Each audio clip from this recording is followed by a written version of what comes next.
Hi team. Hopefully this will be one of the last books that I'll be reading to you through the computer. I'm really hoping that this week we'll see each other again. Just remember that you can just pick and choose from the activities this week and just do something that interests you. There's lots of fun building challenges this week. All right, today our story is called The Santa Trap. Some of you may have heard this one before.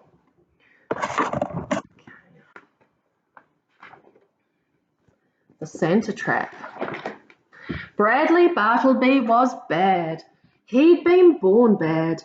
Before baby Bradley even left the hospital, he'd bitten the midwife on the bottom, stolen the doctor's stethoscope, and emptied his nappy into his grandmother's handbag.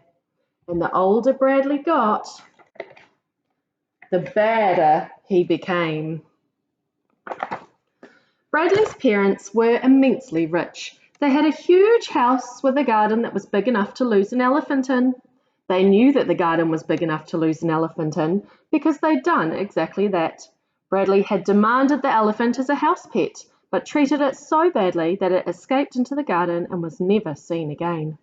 Bradley's parents always gave him whatever he demanded, not because they thought he deserved it, but because they were terrified of him.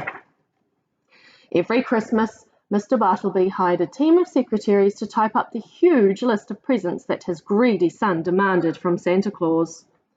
Of course, Santa knew what a beastly brat Bradley was, so he never looked at the list, but that didn't mean that he forgot about Bradley completely. Santa is such a kind-hearted old fellow that he believes no child, even one as bad as Bradley, should go without a Christmas present. So every Christmas morning, Bradley would discover that Santa had left him the same small gift. "Socks!" howled Bradley. "Another pair of stupid socks!" "Never mind, Bradley dear," cried Mr. and Mrs. Bartleby as they rushed in with a trolley load of presents. "Look, Mummy and Daddy have got you everything you wanted." "But I don't want presents from you," roared Bradley. "I want presents from Santa Claus like everyone else," and he stormed back to his room. The next morning, Mr. and Mrs. Bartleby were alarmed to discover that their son had climbed up inside the living room chimney. They were even more alarmed to discover that Bradley had nailed several sticks of dynamite around the chimney walls. "What are you doing, dear?" asked Mrs. Bartleby nervously. "What does it look like?" scowled Bradley. "I'm building a trap." "A trap?" said Mr. Bartleby. "A trap for what?" "For Santa Claus," snarled Bradley. "I'm going to catch the fat fool and take every present he's got." Mr. and Mrs. Bartleby were speechless. In a lifetime of badness, this was quite the baddest thing that Bradley had ever tried to do. Mrs. Bartleby was the first to come to his senses. "Isn't it a little early to be setting a trap?" he gasped. "It will be a whole year before Santa comes again." "Oh, this is only the beginning," scoffed Bradley. "It'll take a whole year to finish it." And he was right. Bradley spent the rest of the winter fixing dynamite inside all the other chimneys, in the spring training tigers which he stole from the local zoo. He spent the summer fitting guillotines over all the doors and windows, and the autumn cutting trapdoors into all the floors.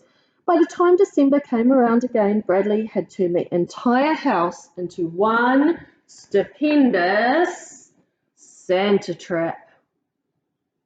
There's all his traps there.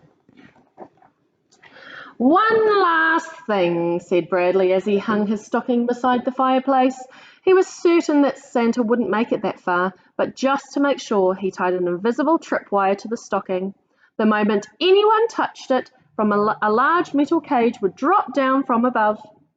"No more stupid socks," thought Bradley. "This Christmas I'll get exactly what I want. This Christmas I'll get the whole lot."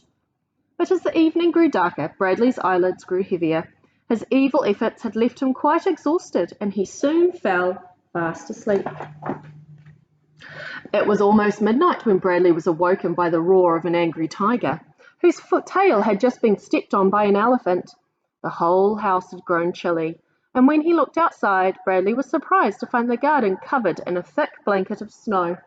Shivering with cold, Bradley decided to light a fire. It was only when the flames began to lick up the chimney that Bradley remembered the dynamite. Boom! Yow! The explosion blew Bradley right through the living room window and out into the rose bushes below. Cursing loudly, Bradley struggled free of the thorny stems. He had barely caught his breath when 6 sleek, stripy shapes came bounding towards him out of the snow. "Nice pussy," squealed Bradley as he fled back through the rose bushes, with the tigers snapping at his heels. The tigers chased Bradley around the garden twice before he was able to lose them by diving into a heap of fresh elephant dung and creep back to the house. Determined not to be caught in any more of his own traps, Bradley took a deep breath and prepared himself before opening the front door. "Aha!" he cried triumphantly as he leapt clear of the falling guillotine. "Ah!" he cried miserably as he fell through the trap door. Some time later, as the sun rose on Christmas morning, a scratched, scraped, and badly bruised Bradley limped back to the living room. There wasn't much of the fireplace left, but amazingly, his stocking was still hanging up. And even more amazingly, Bradley could see that there was something inside. Bradley hobbled over, tore down the stocking, and clang! The metal cage dropped right over him. Bradley let out a long sigh. He knew that he was beaten, so he slumped down inside the cage and emptied his stocking onto the floor. For the first time ever, Santa had left Bradley more than one present.